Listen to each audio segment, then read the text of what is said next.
There was a number of controversial moments in the game between Mamelodi Sundowns and Golden Arrows, where the referees made a couple of decisions that were very questionable in the match. So in this video, we're going to look at all those incidents and then also refer to the relevant FIFA laws to guide us in terms of making judgments regarding those incidents. And then you can make a call whether the referees were just incompetent or the magnitude of the game was just too much for them.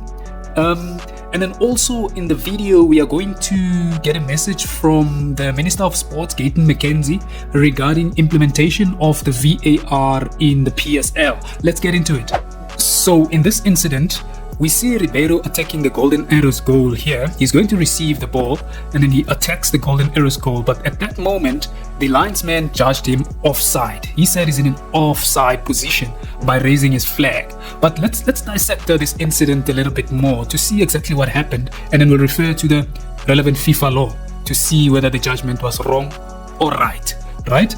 At that moment, we see the Sundowns player playing the ball to Ribeiro. Right there. He's playing the ball to Ribeiro, and then Ribeiro will continue his run, attacking the ball, and then he receives the ball. By the time he receives the ball, he's in an offside position. But remember, according to Law 11, a player it's not an offense to be in an offside position. There are a couple of things that dictate whether the judgment should be an offside or not. So let's have a look at this incident, right? So Ribeiro there receives the ball in an offside position, but if we track it a little bit forward, let's track back a little bit and see exactly what transpired here. There, when the ball is released, Ribeiro is in an onside position, and then we'll have a look at an angle that will show us exactly what transpired here. If we tilt it a little bit, just a little bit, for you to see exactly what happened there. As you can see, Ribeiro is miles behind the last Golden Arrows defender, so he's in an onside position. Right, he's in an onside position, and then when we roll it forward, he receives the ball in an offside position. By the time he receives the ball, he's in an offside position. But let's have a look at what the law says regarding this incident. When the ball is released, he's in an onside position. When he receives, he's in an offside position. Let's check it out. According to Law 11, offside, it is not an offense to be in an offside position. In this case, we saw that Ribeiro, when he received the ball, he was in an offside position. But that's not an offense. And here's the key thing. A player is in an offside position if any part of the head, body or feet is nearer to the opponent's goal line than both the ball and the second last defender. We clearly saw that Ribeiro was not nearer to the opponent's goal line because he was behind the second last defender of Golden Arrows. A player is in an offside position at the moment the ball is played or touched by a teammate is only penalized on becoming involved in active play by interfering with play, by playing or touching a ball passed. So when the ball was passed, Ribeiro was in an onside position.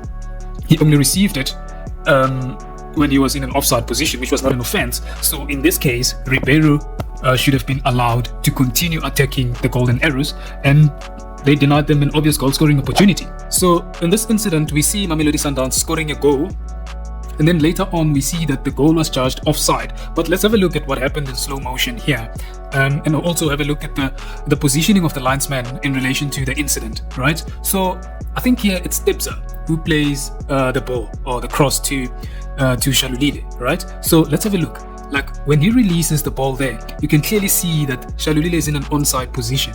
And look at the linesman position in this case. He's directly in line with the incident. You can clearly see what is going on. So that's why I was asking you the question. Was it a matter of incompetence, or is it a matter of the magnitude of the game in this case? But clearly you can see that the Mamelodi Sundowns attacker is in an onside position. And then we'll roll it forward a little bit, and then when Shalulile receives the ball, he's in an offside position, right? But at the time when Mokoena released the ball, Shalulile was in an onside position, so he cannot be judged offside according to Law 11 because he's coming from an onside position, and then he goes ahead and then scores a beautiful goal. But I don't know. I don't think I've ever seen this guy officiating in PSL matches. Maybe let us know in the comment section where you've seen him. But yeah, that should not have been ruled offside. That goal should have stood. Let's go to the next one. So in this incident, we see a Golden Arrows player getting judged offside during this attack. But let's have a look at it. We see here the Golden Arrows player who's by the center line there plays the ball to his teammate. But when he releases the ball, right? When he releases the ball, his teammate is in an onside position, right? He's in an onside position. And then when we roll it forward, by the time he interferes with play, he touches the ball, he's in an offside position right there. Right? He's in an offside position. But because he's coming from an onside position, he should not have been judged offside according to law 11 in this case. So that was again an incorrect decision by the linesman in this case. So in this incident, we see Golden Arrows scoring a goal from an indirect free kick. But I want us to have a look at the position of the referee, of the linesman in this case. You can clearly see that the linesman has got a very good view of what's happening in this situation, right? He's in line with the attacking player from Golden Arrows, and you can clearly see that the man is in an offside position. Remember, it's not an offense to be in an offside position, right?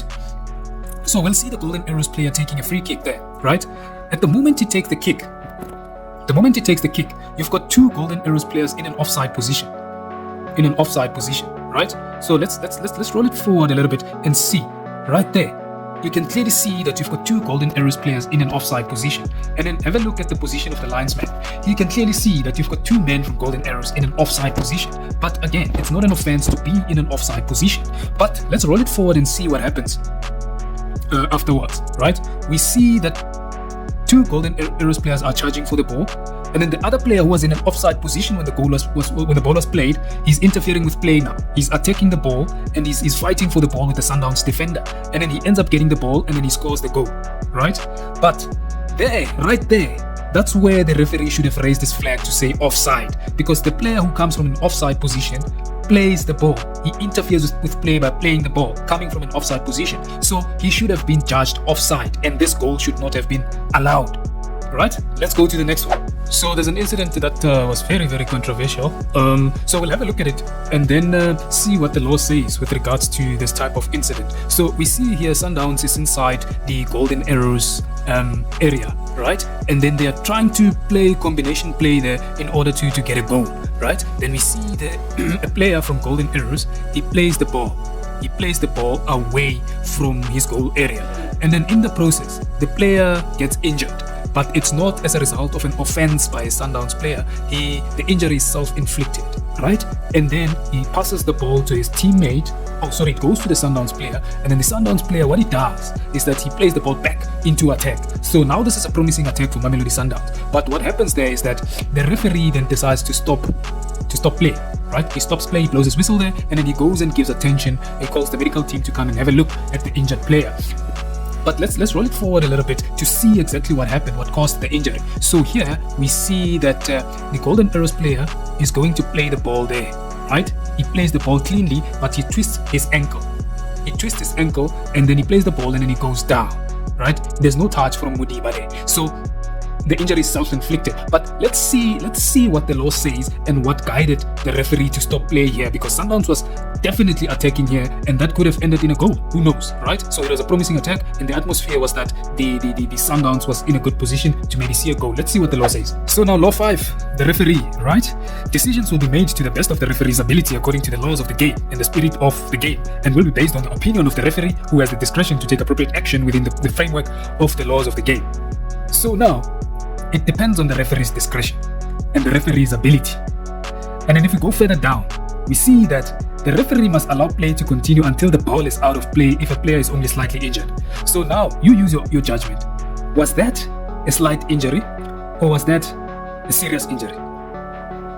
The referee must stop play if a player is seriously injured. So according to you, was that a slight injury or was it a serious injury that would have permitted the referee to stop play? Or was it a slight injury? Was he just supposed to allow play to continue until the ball goes out of play? Because he has to assess the atmosphere of the game, right? Was Sundowns in an attacking position where they could have scored a goal? Was it a slight injury? Was it a serious injury? Those are some of the decisions that the referee had to make in that moment. According to you, was that a slight injury or was that a serious injury? Tell us in the comment section. Now, there was a goal scored by Mamelodi Sundowns, and then the referee stopped play before the goal, or when the goal was just about to be scored. And then let's see exactly what happened here. So as we can see there, Tapela Morena challenges for the ball with the Golden Arrows defender, and then it goes to Ribeiro. Ribeiro plays the ball to Morena, then Morena there plays the cross. But when he plays the cross, Shalulile was in an offside position, so that goal wouldn't have counted anyways. But why did the referee stop play when Sundowns was obviously in an attacking position or in an obvious goal-scoring position? So this is why the referee stopped play, due to an injury to the Golden Arrows player. So Thapelo Morena challenges for the ball with the Golden Arrows defender there, right there. So the Golden Arrows defender plays the ball first, and then it bounces off Thapelo Morena's head. But as the defender plays the ball, his head bumps into Thapelo Morena's shoulder, and then he falls down, and then he holds his head to signal to the referee that he's injured, right? So the Sundowns bench was furious about this decision, obviously because they don't have the benefit of a slow motion. But was the referee correct in stopping play for this incident? So according to Law 5 that we just looked at, right? It depends on whether the injury was a serious injury or a slight injury. If it was a slight injury, then the referee should have allowed play to continue. And then if it was a serious injury, the referee was correct in stopping the play from continuing. So do you think this was a serious injury or a slight injury? Let us know in the comment section. But head injuries are considered to be serious injuries because they may result in concussion and things like that. So those are considered serious injuries. So in my opinion, the referee was correct in stopping play, yeah? So you tell me what you think in the comment section. Let's now hear what the minister had to say about the VAR. I made the promise to say VAR will be here in April. April is coming. The corrupt will be against VAR. The ones that fake injuries and fake penalties is coming to an end. VAR is coming. Without a doubt. VAR is coming. As I've promised, I will never go back on my promise.